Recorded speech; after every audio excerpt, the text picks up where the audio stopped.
이 사순절을 맞이하여서 앞으로 6주간 여러 말씀들을 가지고 십자가의 의미를 함께 생각하고 나누는 시간들 가지려고 합니다. 오늘 그 첫 시간인데요.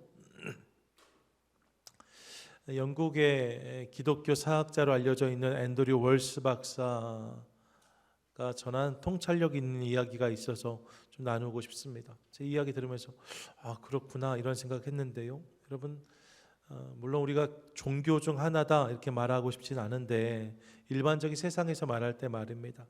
다른 종교들의 경우에는 하나같이 그 발생지가 지금까지 중심지로 남아있는 경우가 많습니다. 이슬람의 메카가 그렇고 또 힌두교, 불교, 시크교가 다 인도가 발생지고 거기가 현재 그 종교의 중심지거든요. 다 그런 경우들이라고 할 수 있죠. 그 종교가 시작된 데가 그 종교의 중심지가 되곤 하였다는 거예요. 이게 일반적인 종교의 양태이고 모습이죠. 그런데 앤드류 월스 박사는 기독교는 다르다라고 말합니다. 어떤 의미에서 다른가? 기독교의 중심지는 끊임없이 이동해 왔다라고 설명해요. 처음 기독교가 시작된 지역은 예루살렘이었죠. 여러분, 이후에 이 교회의 중심이 말입니다. 헬라 지중해 지역으로 이동했고 그 다음에 로마로, 그 다음에 유럽 내륙으로, 그리고 영국으로, 북미로, 현재 남미와 아시아로 기독교의 중심이 계속 이동하고 있는 것을 우리가 보게 됩니다. 몇 년 전 통계에 의하면 원래 지구의 북반구에 기독교 인구가 남반구보다 더 많았었는데요. 아프리카와 남미의 믿음의 사람들이 점점 늘어나기 시작하면서 몇 년 전 통계로는 남반구의 사람이 처음으로 북반구의 성도보다 많아지는 일이 있었다는 통계를 본 적도 있습니다. 그렇게 기독교의 중심이 계속 이동하고 있는 것을 보는 거죠.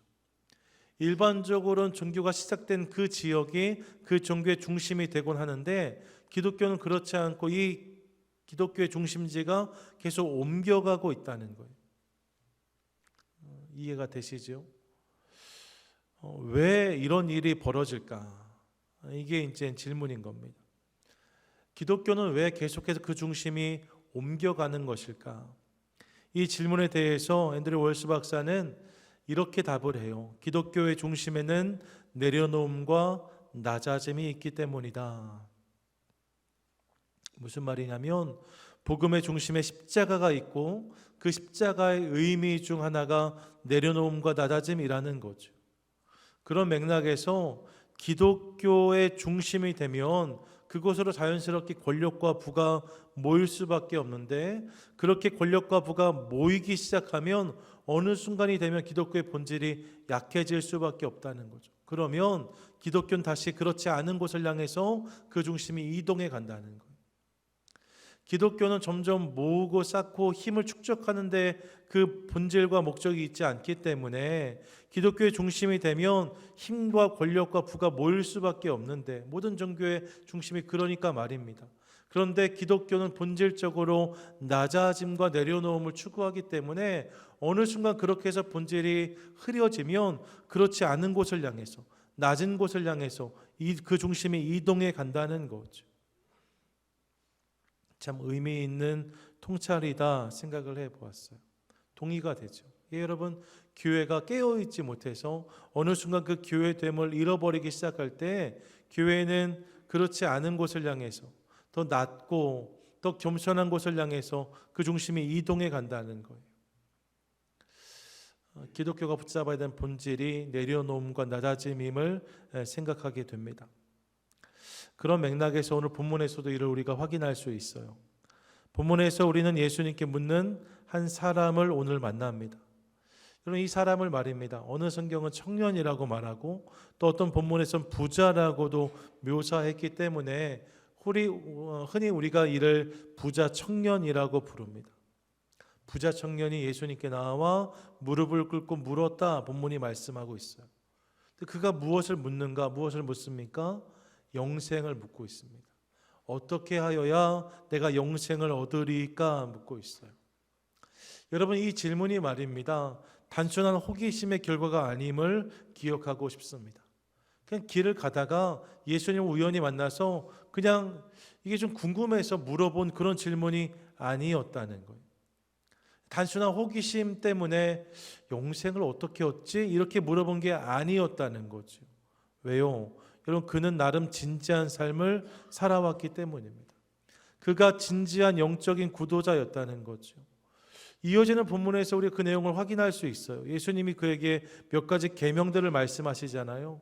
몇 가지 계명들을 말씀하시니까 그가 뭐라고 대답하냐면 내가 어렸을 때부터 이것을 다 지켰습니다 라고 말하고 있습니다. 여러분, 그가 정말로 이것을 다 지켰는지 지키지 않았는지는 알 수 없어요. 하지만 그 계명들을 지키고자 애쓴 그의 삶이 있음은 우리가 미루어 짐작할 수 있죠. 삶에 대한 그런 진지함이 그에게 있었다는 거예요. 아무렇게나 살다가 영생에 관심을 갖고 호기심을 물어본 것이 아니라 더 나은 삶, 더 나은 삶에 대한 관심과 열심이 그에게 있었고 나아가 영원한 삶에 대한 소원이 그에게 있었음을 알 수 있는 거죠. 그런 진지함과 그런 마음이 있는 그가 예수님이 오신다는 이야기를 듣고 그분 앞에 나아가 이것을 물은 거예요.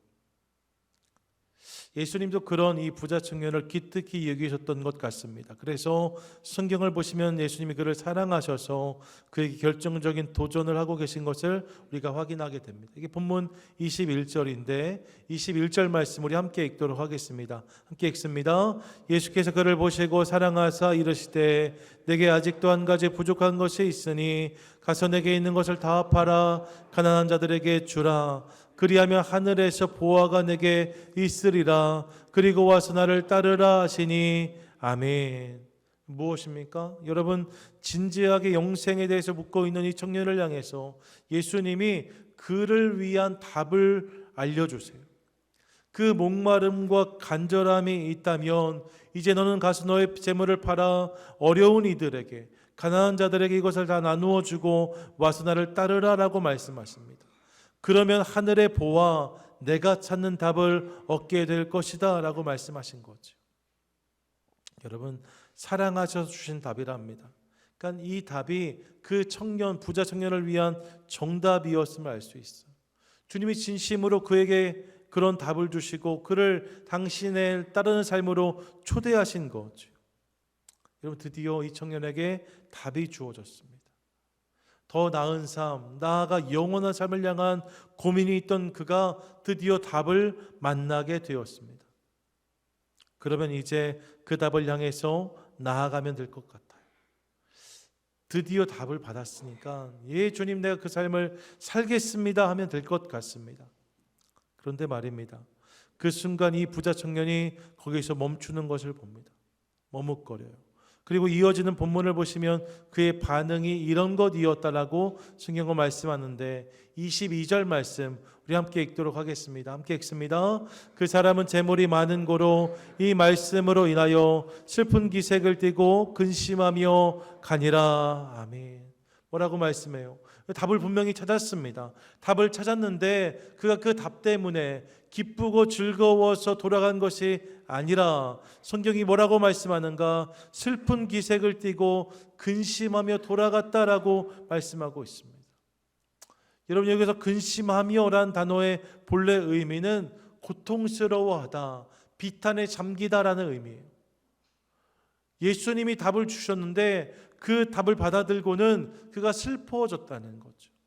비탄에 잠겨 돌아가고 있는 그의 모습을 봅니다. 예수님께 초대하신 그 삶을 쫓아가지 못하고 돌이켜서 엉뚱한 길로, 본래의 길로, 답이 없던 그 삶으로 돌아가고 있는 청년의 모습을 보는 거죠. 영원한 삶을 향한 문이 열렸는데 그 문 앞에서 돌이켜 본래의 자리로 돌아가고 있는 부자 청년의 이야기. 질문하게 돼요. 왜 그랬을까? 영생을 구했던 청년인데 왜 그가 본래 자기 자리로 돌아갔을까? 본문에서 우리가 확인할 수 있는 이유들이 몇 가지 있습니다. 첫 번째 이유가 무엇인가? 그것은 많은 재물 때문이었다라고 성경이 말씀해요. 22절 보시면 그 사람은 재물이 많은 고로 이 말씀으로 인하여 슬픈 기색을 띠고 근심하며 갔다라고 말씀하고 있습니다. 근심하며 그가 돌아갔는데 그 직접적인 원인이 어디 있는가? 그 사람은 재물이 많은 고로라고 말씀해요. 재물이 많아서 슬퍼하고 근심했다는 거죠.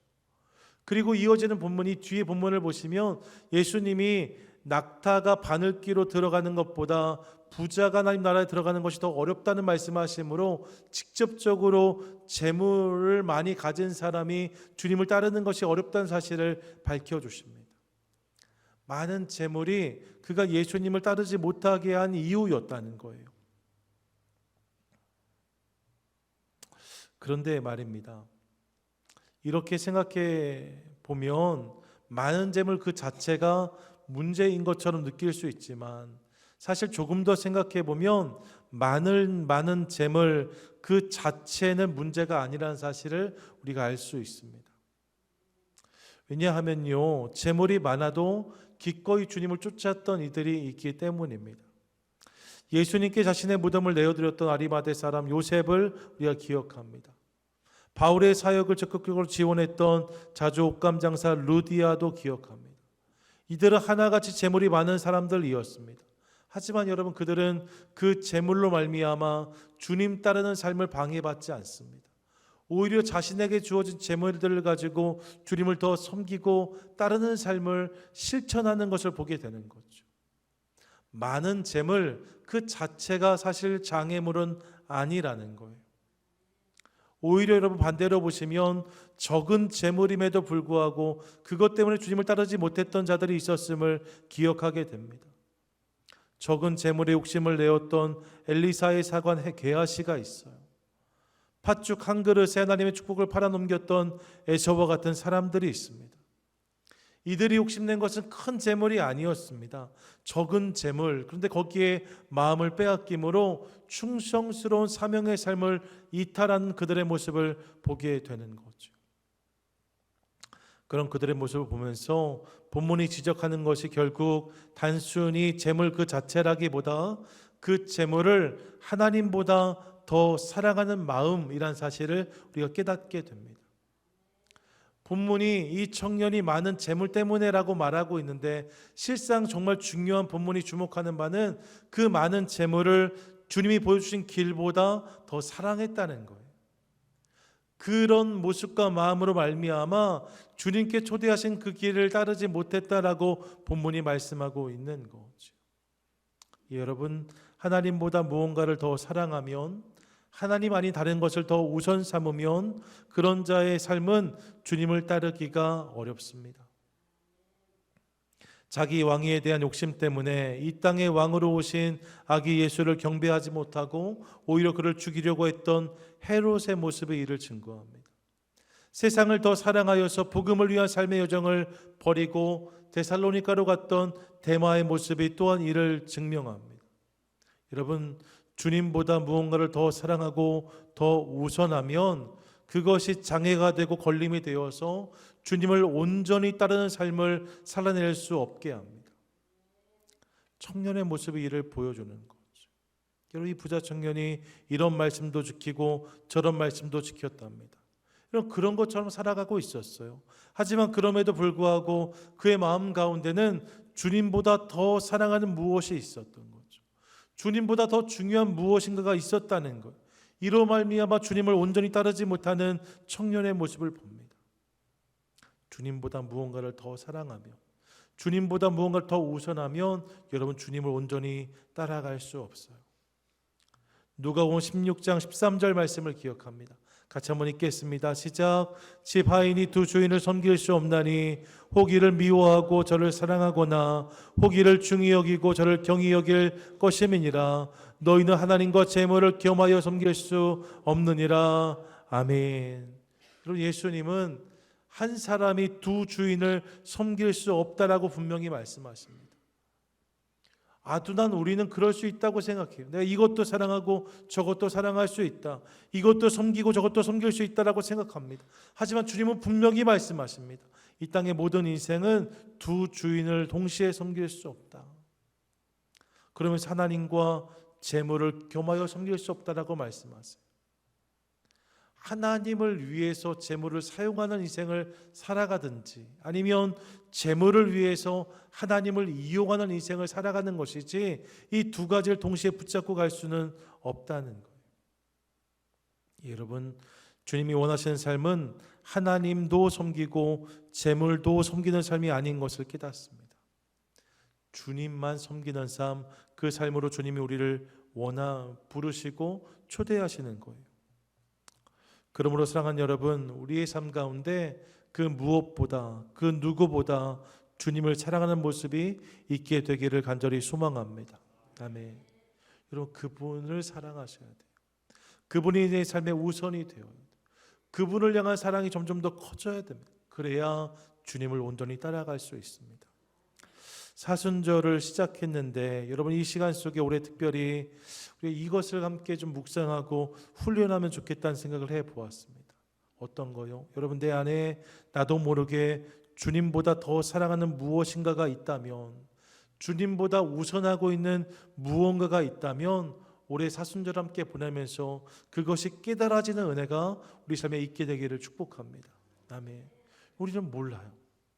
그냥 다 내가 섬기며 살아가는 줄 아는데, 여러분, 나도 모르게 주님보다 더 사랑하는 것이 있을 수 있습니다. 주님보다 더 우선하는 것이 있을 수 있습니다. 그럼 그것을 깨닫는 것이 은혜예요. 그것을 깨닫고 돌이킴으로 하나님께서 부으시는 은혜와 감격이 올 우리의 사순절 가운데 있게 되기를 간절히 소망합니다. 아멘. 여러분, 주님보다 더 무언가를 사랑하면 그분을 쫓을 수 없답니다. 이게 청년의 모습이었어요. 또 한 가지, 더불어 이 청년이 근심하며 돌아갔던 또 다른 이유가 있음을 우리가 확인하는데, 그 이유가 무엇입니까? 본문을 보시면 주님이 보화를 말씀하셨거든요. 근데 그 보화의 가치를 모름으로 그가 그 길을 가지 못했음을 우리가 깨닫게 됩니다. 다시 본문을 보시죠. 21절 보시면요, 가서 내게 있는 것을 다 팔아 가난한 자들에게 주라 라고 말씀하세요. 그리고 나서 그리하면 하늘에서 보화가 내게 있으리라, 그리고 와서 나를 따르라 라고 말씀하십니다. 여러분, 예수님은 청년에게 모든 재물을 팔아 나눠주라고 하셨어요. 주님보다 더 사랑하는 그것을 내려놓으라라고 하셨습니다. 근데 여러분, 주님은 이것만 말씀하신 것이 아니에요. 사실 여러분, 이 땅에서 재물을 내려놓는다는 것이 쉬운 일이 아니잖아요. 이게 내 재물이 아니라 남의 재물이니까 이 청년이 아둔해 보이지만, 여러분, 주님께서 내 삶 가운데 정말로 나의 모든 재물을 다 내려놓고 주님을 따르라 하신다면 그 결정이 얼마나 어렵고 힘든 것이겠습니까? 근데 주님이 그것을 말씀하시면서 그것만 말씀하지 아니하시고 또한 무엇을 말씀하셨는가? 그렇게 하며 하늘에 보화가 있을 것이다라고 말씀하셨다는 거죠. 여러분, 재물을 내놓으라고만 하지 않으세요. 이를 통해 주어질, 이를 통해 경험할 하늘의 보화를 또한 말씀하셨다는 거죠. 이 사실을 기억하고 싶습니다. 그런데 이 청년은 그 보화에 전혀 관심을 보이지 않아요. 영생에 대해서 물었던 청년의 모습을 기억한다면 하나님께서, 예수님께서 하늘의 보화를 말씀하실 때 말입니다. 주님, 그 하늘의 보화는 어떤 보화입니까? 그 보화가 내 삶에 주어진다는 것은 어떤 의미입니까? 만약 그가 이 보화에 관심을 두었다면 이런 질문이 충분히 따라올 수 있습니다. 그런데 여러분, 이런 질문을 그는 하지 않습니다. 오직 자신이 내려놓아야 될 재물만을 생각하면서 근심하며 돌아가는 그의 모습을 보는 거죠. 뭐예요? 여러분, 예수님 말씀하신 하늘의 보화가 그의 관심 밖이었음을 보게 됩니다. 이 보화의 가치를 그가 전혀 몰랐다는 거예요. 주님이 보화를 말씀하셨는데 이 보화를 알아보지 못함으로 근심하며 돌아가는 청년의 모습을 보는 거죠. 그런 이 청년의 모습을 보면서 보화에 대해서 전혀 다른 반응을 보였던 한 사람이 떠올랐습니다. 그 사람이 마태복음 13장에 나오는 한 농부예요.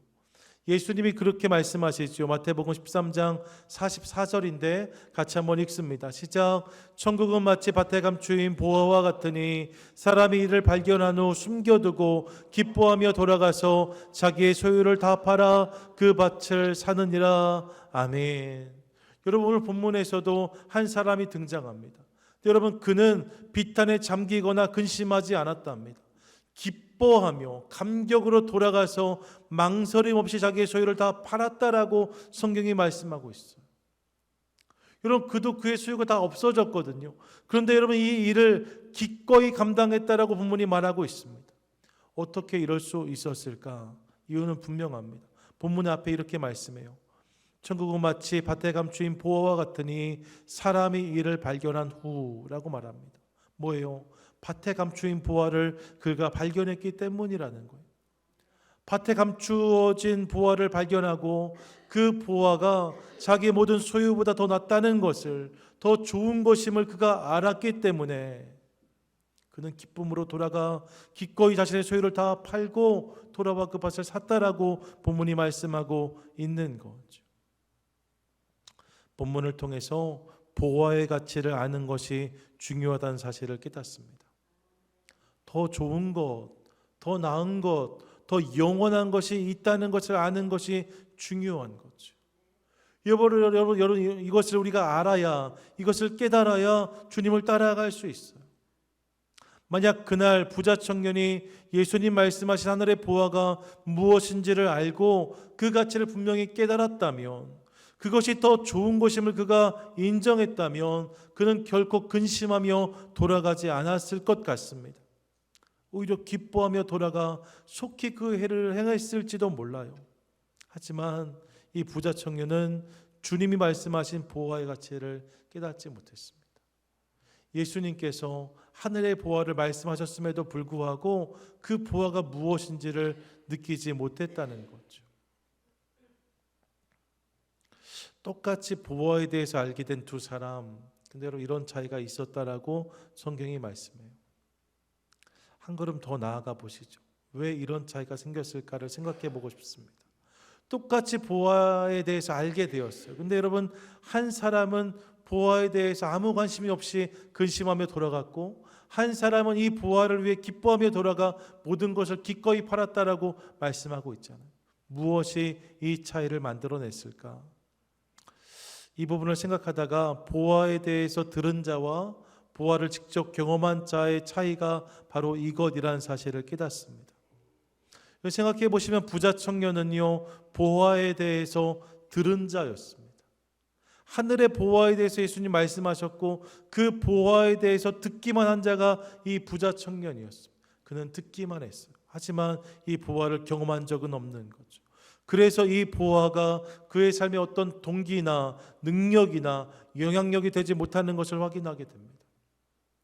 듣기만 한 사람의 삶 가운데 그 보화가 아무런 역할을 하지 못했다는 거예요. 하지만 여러분, 농부는 달라요. 농부는 이 보화를 어떻게 한 사람이에요? 직접 경험한 사람이었습니다. 그는 자신이 직접 이 보화를 발견했고 캐냈고 보았고 만져보았습니다. 이 보화에 대한 구체적인 경험이 있는 거죠. 이 보화에 대한 경험이 있으니까 이제 이 보화가 그의 삶을 움직여가는 것을 봅니다. 이 보화가 내 삶의 확실한 경험으로 자리하니까 이후의 모든 일들이 그에게 어렵지 않았다라고 본문이 말씀하고 있는 거죠. 감사해요. 듣기만 한 것과 경험한 것의 차이가 이렇게 크다는 사실을 깨닫습니다. 여러분, 보화만 그런 게 아니에요. 예수 그리스도도 복음도 마찬가지입니다. 예수에 대해서 듣기만 한 사람과 예수를 경험한 사람은 완전히 다를 수밖에 없습니다. 예수에 대해서 많이 들었다고 해도 듣기만 한 사람은 그 이름에 큰 감동이 없을 수 있어요. 하지만 여러분, 예수를 내 삶의 사건으로 경험한 사람은, 예수 그리스도를 내 삶의 구주로 만난 사람은 그 이름을 들을 때에 가슴이 뛰기 시작합니다. 복음도 마찬가지예요. 복음을 듣기만 한 사람은 이 복음에 대해서 아무 감흥이 없을 수 있어요. 하지만 여러분, 복음이 내 삶의 사건으로 경험된 사람들 말입니다. 복음을 인하여서 그 복음 안에서 내 죄인이었던 내 죄가 사함을 받고 하나님의 귀한 자녀가 되었다는 이 사실이 나의 이야기로 경험되고 체험된 사람들, 그들은 복음을 들으면 감격의 눈물이 흐릅니다. 사랑하는 여러분, 저와 여러분, 우리 모두의 삶 가운데 이런 은혜가 있게 되기를 소망합니다. 주님께서 우리 삶 가운데 들려주시고 보여주시고 알기 원하시는 보물들이 있습니다. 주님 안에 있는 보물들이 있어요. 예수 그리스도, 그분의 십자가, 그 십자가를 통한 보혈과 속죄의 은혜들, 용서받음, 구원받음, 그리고 힘있게 살아가는 사명의 삶, 이 모든 것이 주님 안에 숨겨져 있는 보물들입니다. 여러분, 이것을 듣기만 하면 능력이 없어요. 어떻게 해야 돼요?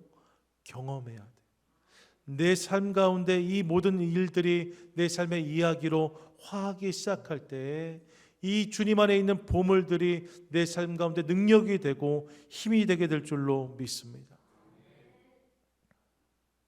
이 은혜가 우리 가운데 있기를 원하는 거죠. 여러분, 사순절 기간 나면서 우리 이 은혜를 함께 구하도록 하겠습니다. 주님 안에 보화가 있더라가 아니라 그 보화를 내가 경험하고 누리는 성도가 되기를 원합니다. 주님 은혜를 부어주셔서 예수 그리스도에 대해서 듣는 것을 넘어 예수 그리스도를 경험하는 성도가 되게 하여 주시옵소서. 복음이 내 삶에 들려지는 것을 넘어서 복음이 내 삶의 이야기로 화하는 은혜를 하나님 부어주시옵소서. 하나님 말씀들 하나하나가 내 삶 가운데 오늘의 역사, 오늘의 사건으로 내 삶 가운데 임하게 하여 주시옵소서. 기도하는 저와 여러분 되시기를 축복합니다. 그때 우리는 근심이 아니라 기쁨으로 그분을 따르고 섬기게 될 줄로 믿습니다. 이 은혜를 경험하기 시작할 때 여러분, 주님을 따르는 그 길이 우리 가운데 기쁨이 터져 나오는, 감격이 흘러넘치는 길이 될 줄로 믿어요. 그 길로 초대하신 주의 음성을 기억하면서 그렇게 주님을 따르는 저와 여러분 우리 모두가 되시기를 축복합니다. 아멘. 그날 부자 청년이 주님을 따르지 못했답니다. 그 이유가 이 두 가지인 것을 깨닫게 되어져요. 첫 번째, 주님보다 재물을 더 사랑해서. 두 번째는 뭐예요? 주님이 보여주신 보화를 제대로 깨닫지 못하여서. 보화에 대해 듣기만 하고 경험하지 못함으로 주님을 온전히 쫓지 못했다는 거죠. 반대로 생각해 보시면 여러분, 이러면 주님을 따라갈 수 있어요. 어떻게 해요? 주님보다 더 사랑하는 것들을 내려놓고 주님만 사랑할 때 그분을 따라갈 수 있습니다. 주님이 나에게 보여주신 것들을 깨달아서 그것을 내 삶 가운데 경험하기 시작할 때 우리 삶 가운데 그분을 따르는 여정이 시작되게 될 줄로 믿습니다. 생각해 보니까 여러분, 이것이 십자가를 통해서 예수님이 우리에게 보여준 삶인 것을 깨닫게 되어져요. 십자가를 지시기 전에도 여러분, 예수님은 이미 사람들에게 많은 칭찬과 칭송을 받는 분이셨습니다. 물론 여러분, 예수님을 모함하고 핍박하는 이들도 있었어요. 하지만 그럼에도 예수님이 가시는 곳마다 많은 사람들이 모여들었다 성경은 기록하고 있습니다. 그들이 다 예수님을 주목했습니다. 심지어 그들 중에는 예수님이 우리의 왕이 되셨으면 좋겠다 외치는 이들도 있었어요. 예수님이 예루살렘에 입성하실 때 호산나 다윗의 자손이여 노래하며 그분께 찬양과 영광을 올려드렸습니다. 그런 사람들이 있었습니다. 하지만 예수님은 그런 사람들의 인기와 인정에 마음을 빼앗기지 않으셨습니다. 내 뜻대로 마시고 아버지 뜻대로 되기를 원합니다 고백하셨고, 그렇게 주님의 뜻을 당신의 삶의 우선 삼음으로 God first라고 말씀드렸잖아요. 하나님, 당신이 내 삶의 최우선이십니다. 이 우선순위를 분명히 함으로 십자가를 감당했던 예수님의 모습을 우리가 보게 됩니다. 그리고 예수님은 십자가를 통해 당신이 이루실 역사도 바라보셨어요. 고린도전서 1장 18절 말씀인데 같이 한번 읽습니다. 시작. 십자가의 도가 멸망하는 자에게는 미련한 것이요 구원을 받는 우리에게는 하나님의 능력이라. 아멘. 여러분, 예수님께도 십자가는 어려운 것이었습니다. 세상 사람들이 이것을 미련하다고 말했습니다. 감당하기 어려운 거예요. 부담스러운, 힘든 것입니다. 그런데 예수님은요, 이 십자가를 통과함으로 경험할 보화를 보셨어요. 모든 영혼들이 하나님의 구속을 경험하고 당신이 십자가를 지심으로 모든 사람들이 이 놀라운 구속과 구원의 은혜를 경험하고 하나님의 자녀가 되고 백성이 되어지는, 그래서 주님 나라에 함께 들어가 그분을 찬양하는 놀라운 역사와 영광을 그분이 미리 아셨던 거죠. 그 보물을 아심으로 당장 자신 앞에 놓여있는 십자가를 기꺼이 감당하시는 예수님을 보게 됩니다. 자신의 모든 것을 내려놓으심으로 십자가를 붙잡으셨다는 거죠. 여러분, 그렇게 주님이 십자가를 감당하심으로 우리 가운데 오늘 주님의 놀라운 은혜가 부어진 줄로 믿습니다. 아멘. 십자가 안에서 오늘 우리는 바로 예수님의 내려놓음을 만나는 거예요. 하나님을 우선하심으로 십자가에 숨겨두신 놀라운 보화를 분명히 바라보심으로 기꺼이 나의 모든 것을 내려놓고 감당했던 예수 그리스도의 십자가, 그 삶으로 오늘 저와 여러분을 초대하시는 거죠. 사랑하는 여러분, 저는 저와 여러분 우리 모두의 삶에 바로 이 기쁨과 감격이 있게 되기를 소망합니다. 하나님을 전심으로 사랑하는 성도가 되어 주십시오. 그분 안에 있는 진짜 보화를 깨닫고 누리는 성도가 되어 주십시오. 이로 말미암아 그분이 초대하신 그 길이 우리 삶 가운데 시작되어질 수 있기를 간절히 소망합니다. 전능자의 그늘을 썼던 짐 엘리엇의 고백을 기억합니다. 영원한 것을 얻기 위해 영원하지 않은 것을 버리는 자는 결코 바보가 아니다. 영원한 것을 얻기 위해, 더 나은 것을 누리기 위해 지금 나에게 주어진 찰나의 것들을 내려놓는 것은 결코 바보가 아니라는 거예요. 그럼 반대로 말하면 영원하지 않은 것을 위해 영원한 것을 버리는 자는, 영원하지 않은 것을 위해 영원한 것을 터부시하는 자는 바보입니다. 주님은 우리를 영원한 삶으로 초대하세요. 바라긴 이를 통해서 이를 기억함으로 근심에 돌아감이 아니라 기쁨에 나아감으로 주님께 반응하고, 슬픔에 움켜쥡이 아니라 감격에 내려놓음으로 주님께서 원하시는 그 삶이 우리 가운데 시작되어지고 이루어지는 놀라운 역사를 누리는 저와 여러분 우리 모두가 되시기를 주님의 이름으로 간절히 축원드립니다. 아멘.